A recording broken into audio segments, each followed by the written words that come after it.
You are 67 years old. You feel fine, sharp, active, the kind of person who cooks real meals from scratch and takes pride in not wasting food.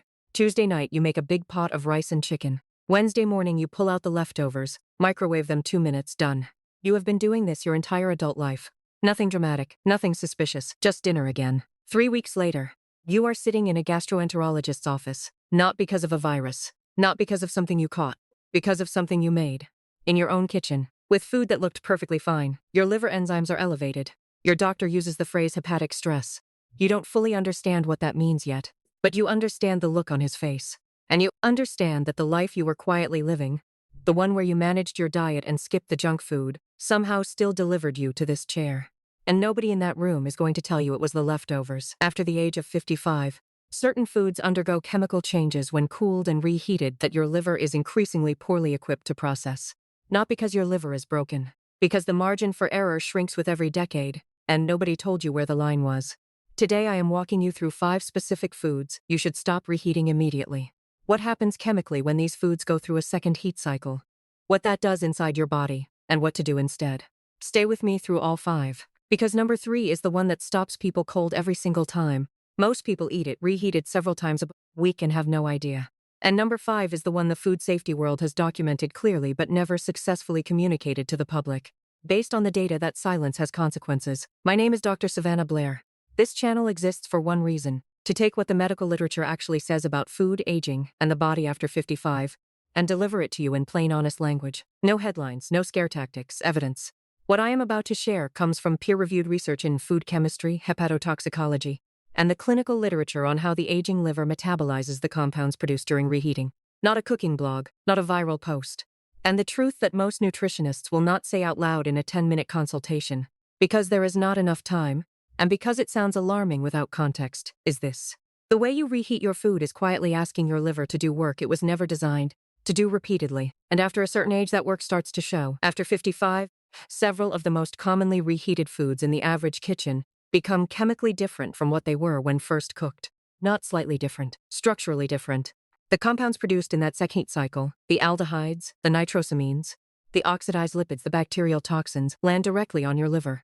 And the liver is the one organ in your body that processes every single thing you consume silently, without complaint, until one day it can't. The risk-to-benefit math changes when the food involved has specific molecular properties. Nobody is doing that math in your kitchen with you. Today I am handing you that math. 5 specific foods, what happens to them chemically, what that does to your liver, and exactly what to do instead, so you never have to give up the foods you love. Number 3 is the one most people are reheating 3 times a week, without knowing what it does to the liver. Number 5 is the one the food science world has documented clearly, and the public has never been properly warned about. Stay with me through all 5. Before we get into the 5 foods, you need one concept. Without it, nothing I'm about to say will fully land. I call it the reheat load. When food is cooked for the first time, proteins denature, fats oxidize to a manageable degree, and carbohydrates restructure. The liver handles the metabolic byproducts of that first cook with relative ease. Evolution built us to process freshly cooked food. Here is what changes when that same food is cooled and reheated. First, a second round of lipid oxidation. Fats that were already altered during the first cook oxidize further, producing compounds called secondary lipid oxidation products, specifically aldehydes like malondialdehyde and 4-hydroxynonal. These compounds are hepatotoxic, specifically damaging to liver cells. Research published in food chemistry has documented their formation in reheated oils and fatty foods. The liver is the primary organ responsible for neutralizing them. Second, protein degradation. Proteins denatured in the first cook undergo additional structural changes during reheating. In certain foods, this produces heterocyclic amines and other thermal degradation products the liver must process as low-grade toxins. Third, bacterial byproducts at the gut-liver axis. Certain foods develop bacterial activity during the cooling window. When reheated, those byproducts arrive at the liver already partially metabolized. A different and more complex chemical burden than anything the first cook produced. After 55, the liver's glutathione reserves, its primary antioxidant defense, are measurably lower than in younger adults. Its detoxification enzymes work more slowly, and its tolerance for repeated chemical insult from the same dietary source compounds over time, rather than resetting between meals. That is the reheat load. One exposure is rarely the problem. It is the accumulation, the same 5 foods, reheated the same way, week after week, year after year, landing on a liver that has progressively less capacity to absorb the cost without consequence. Keep that in mind as we go through each one. Before we get into the list, drop a comment. Tell me your name and where you're watching from today. I read every single one. This community is the whole reason I make these videos. All right, let's get into it. Carol was 63, retired school administrator from rural Ohio. Cooked at home almost every night, avoided fast food. Had been praised by her doctor for years for keeping her cholesterol in a healthy range. Every Sunday, Carol made a large batch of stir-fried vegetables and chicken in sunflower oil. Reheated portions every day through the week. Sometimes she reheated the oil itself. Just added new vegetables to the pan with the oil that had been sitting there. 14 months after her doctor called her blood work unremarkable, her ALT and AST liver enzymes came back significantly elevated. An ultrasound followed. Early signs of non-alcoholic fatty liver disease. Carol had never been a heavy drinker, never been obese. Exercised 3 times a week. What she didn't know was that the sunflower oil she was reheating repeatedly in the same pan, at high temperatures, was undergoing a transformation every single cycle. Polyunsaturated vegetable oils, sunflower, corn, soybean, regular safflower, have an unstable chemical structure. Heated once, they produce a manageable load of oxidation byproducts. Reheated, or when food cooked in them is reheated, a second wave of lipid oxidation produces significantly higher concentrations of aldehydes, specifically 4-hydroxynonenal and malondialdehyde. A study in food chemistry confirmed that reheated vegetable oils show dramatically elevated aldehyde levels compared to freshly heated oil. These compounds are not flushed out by drinking water. They do not pass through the body harmlessly. They absorb through the gut, travel via the portal vein, and arrive directly at the liver for processing. Researchers at the University of the Basque Country found that regular exposure to these secondary oxidation products was associated with markers of hepatic inflammation, the precursor state to fatty liver disease. Even in the absence of excess caloric intake or alcohol use, the cascade. You reheat yesterday's stir-fry. The oil heats a second time. Aldehyde concentration spikes. The meal tastes fine, looks fine, smells fine. The aldehydes absorb through the gut wall, enter the portal circulation, arrive at the liver. The liver deploys glutathione and phase 1 enzymes to neutralize them.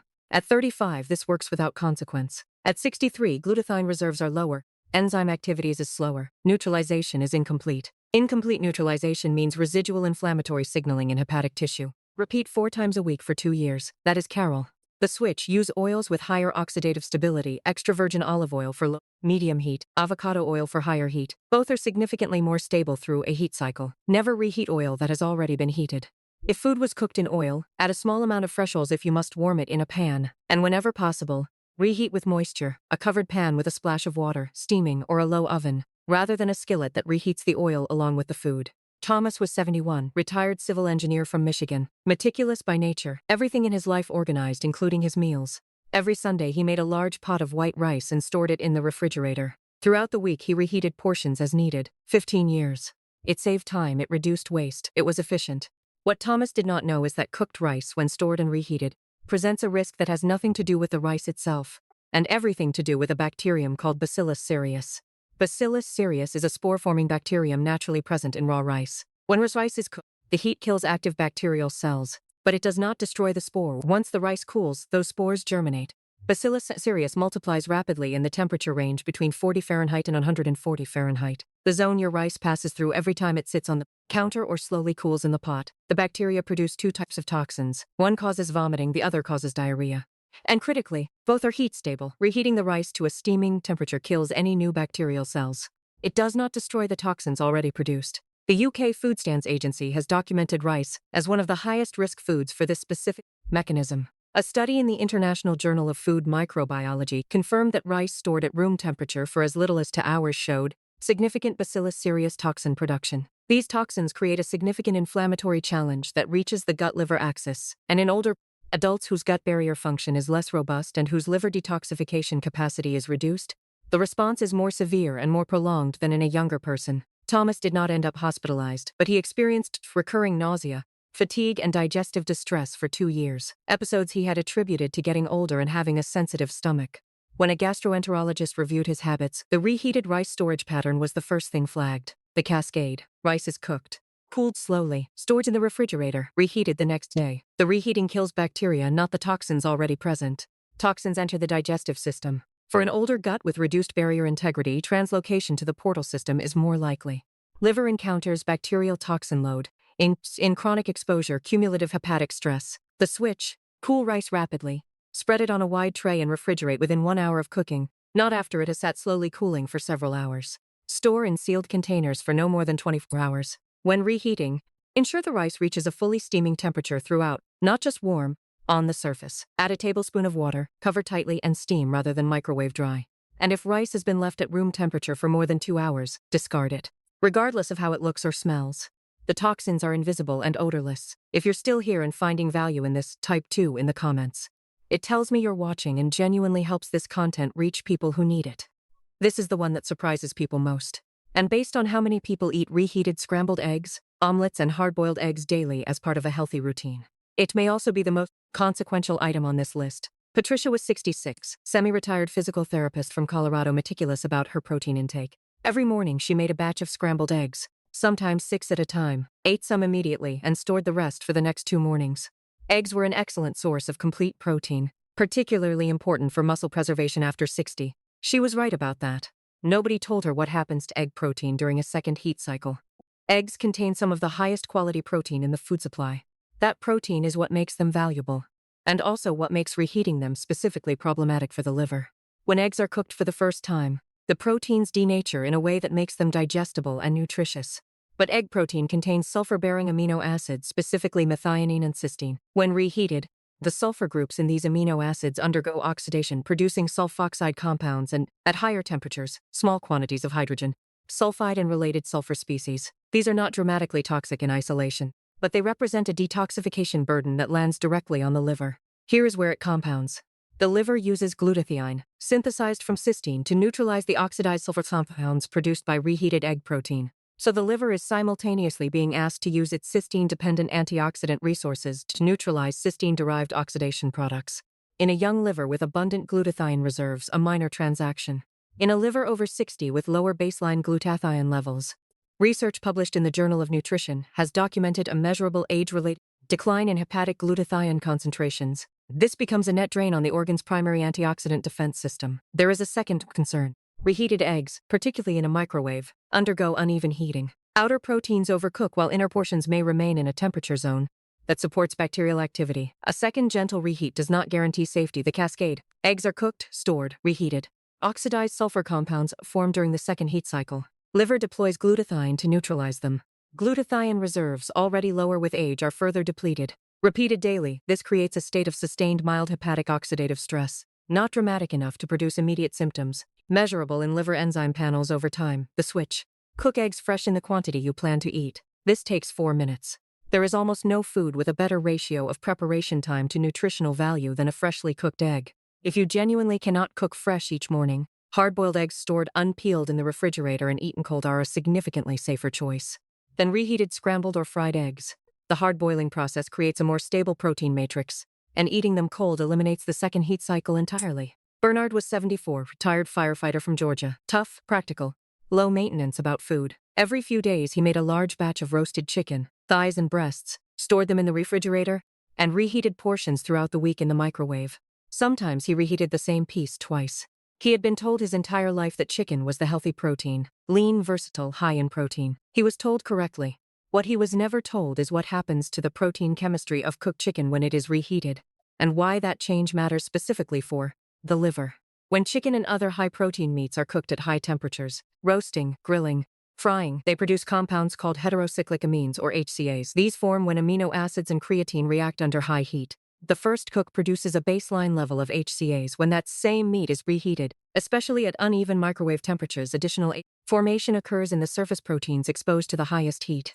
Research published in Mutation Research documented that HCAs require metabolic activation to become biologically active, and that activation occurs primarily in the liver through cytochrome P450 enzymes. In other words, the liver is the organ responsible for converting HCAs into their more reactive forms. It bears the full chemical burden of processing them. A review in Nutrition and Cancer concluded that frequent consumption of reheated, well-done meat was associated with measurably elevated markers of hepatic metabolic activity compared to freshly cooked meat at equivalent quantities. There is a second mechanism. A landmark review in Meat Science documented that myofibrillar proteins, the structural proteins in muscle meat, undergo significant secondary oxidation during reheating, producing carbonylated proteins that generate higher oxidative stress during hepatic processing than intact proteins do. Chicken is roasted. Proteins and fats undergo first cycle oxidation, stored in the refrigerator, reheated the following day. Second oxidation cycle produces additional HCAs and carbonylated proteins. These enter the portal circulation and arrive at the liver. The cytochrome P450 system activates and processes as the H2 detoxification load increases. For Bernard at 74, a liver that has already weathered 7 decades of metabolic work, the margin is thinner than he knows the switch. If you batch cook chicken, store it in forms that do not require high temperature reheating, shredded cold in a salad, sliced in a room temperature grain bowl, or eaten directly from the refrigerator within 24 hours. If you must reheat, use low and slow, a covered dish in an oven at 300 Fahrenheit with a small amount of liquid, rather than a microwave at high power, which creates uneven temperature spikes in the surface proteins. Type 4 in the comments if you're still here. It tells me this is landing and helps others find this information. This is the one the food safety research world has documented thoroughly, that public health agencies have flagged in various forms, and that almost no one in a home kitchen has ever been adequately warned about. Unlike the previous 4, this one has been documented not in individual cases but in population-level research going back decades, particularly in Europe, where leafy vegetable consumption and food storage practices have been studied more rigorously than almost anywhere else in the world. Spinach, celery, beets, lettuce, arugula, among the highest dietary sources of naturally occurring nitrates. In their original form in fresh vegetables, these nitrates are largely benign. The body handles dietary nitrate effectively. There is even evidence that vegetable nitrates contribute to healthy nitric oxide production in blood vessels. Here is where reheating changes the equation entirely. When spinach or other nitrate-rich vegetables are cooked and then stored, even correctly, in the refrigerator, bacteria naturally present on the vegetable surface begin converting dietary nitrates into nitrites through bacterial nitrate reduction. Nitrites are chemically different and significantly more reactive. When the food is then reheated, particularly in the presence of the amino acids naturally found in these foods, nitrites can react with secondary amines to form nitrosamines. Nitrosamines are classified as probable human carcinogens by the International Agency for Research on Cancer. The liver is the primary organ responsible for metabolizing them, through cytochrome P450 enzymes that, in the process of neutralizing the compound, generate reactive intermediates that are themselves oxidatively damaging to hepatic tissue. A study in the European Journal of Clinical Nutrition documented that nitrosamine formation in cooked and stored vegetables was significantly higher in samples cooled slowly and stored at inadequate temperatures before reheating. The German Federal Institute for Risk Assessment has specifically flagged reheated spinach as unsafe for infants. But the underlying mechanism of nitrosamine formation applies across all age groups, and older adults with reduced hepatic clearance capacity are at greater risk than the warning label suggests. The cascade. Spinach is cooked, stored in the refrigerator even correctly. Bacterial nitrate reduction continues slowly during storage. Food is reheated. Nitramine reactions in the hot food produce nitrosamines. Ingested. Absorbed through the gut. Enter the portal circulation. Arrive at the liver. Cytochrome P450 enzymes process them, producing reactive intermediates in the process. For a liver at 68 with slower enzyme kinetics and lower antioxidant reserves, clearance is less complete. Reactive intermediates linger longer in hepatic tissue. The switch. Eat spinach and nitrate-rich vegetables fresh or immediately after cooking. If you cook spinach, eat it that meal. Do not store and reheat it. If you have cooked more than you can eat, allow it to cool fully and eat it cold the next day. Cold consumption eliminates the second heat-driven nitrosamine formation event entirely. And when you do store cooked greens, refrigerate immediately, within 30 minutes of cooking, in a sealed container to minimize the bacterial activity window during cooling. I promised you something you could actually use. Here it is. Every time you are about to reheat food, ask 5 questions before you press start. Write them down, put them on your refrigerator, make them a habit. Question 1. Was this food cooked in a polyunsaturated oil, sunflower, corn, soybean, regular safflower? If yes, eat it cold. Or reheat with fresh liquid, a splash of water or broth in a covered pan. Never re-expose that oil to heat. Question 2. Is this a high-protein food? Chicken, eggs, meat? If yes, use the lowest effective reheating temperature, covered, with moisture. Never microwave uncovered on high. Surface protein oxidation is where the damage begins. Question 3. Has this been stored for more than 24 hours? For rice and cooked greens, the answer to this question is more important than how the food looks or smells. The toxins are invisible.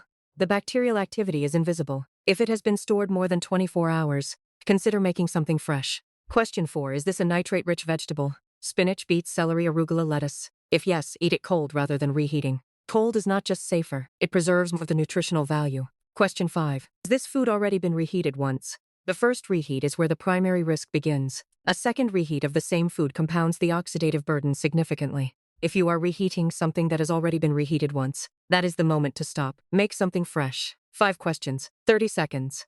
Every single time.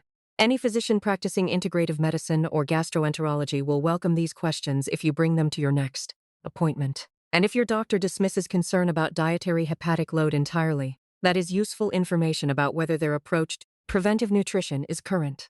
There is a difference between food safety that protects you from immediate illness and food safety that protects your liver from the slow, quiet accumulation of work it was never meant to do indefinitely.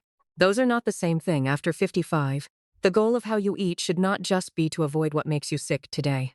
It should be to protect the organ that keeps you independent, clear-headed, and functional for the next 2 decades. The liver is not a passive filter. It is an active, working organ that processes every single thing you consume, silently, without complaint, without sending you a warning signal after the 3rd reheated meal in a row. It just works. And then one day, it works less well than it used to. And you find out in a lab report. The people who have protected their liver health into their 70s and 80s are not the ones who ate the fewest calories or followed the strictest diet. They are the people who understood that fresh food is not a luxury. It is a form of respect for an organ that does not ask for much, but gives you everything. You have the right to know what your food becomes after a second heat cycle. You have the right to understand that chemical changes are not visible, odorless, and tasteless, but are documented in peer-reviewed research. You have the right to make a different choice. And now you have the information to make that choice deliberately. If this video changed the way you think about something as simple and daily as reheating your food, hit subscribe every week. Evidence-based, plainly explained, and built for people who are serious about protecting their health after 55. No supplements to sell. No agenda beyond getting the research out of the journals and onto the kitchen table where it belongs. And next week, something that stopped me when I first reviewed the data. 5 specific foods that the majority of health-conscious adults over 55 are still eating every day because every label, every doctor, every wellness publication told them to. The research now tells a more complicated story. You will want to hear it before your next grocery run. Hit subscribe and turn on notifications. I'll see you there.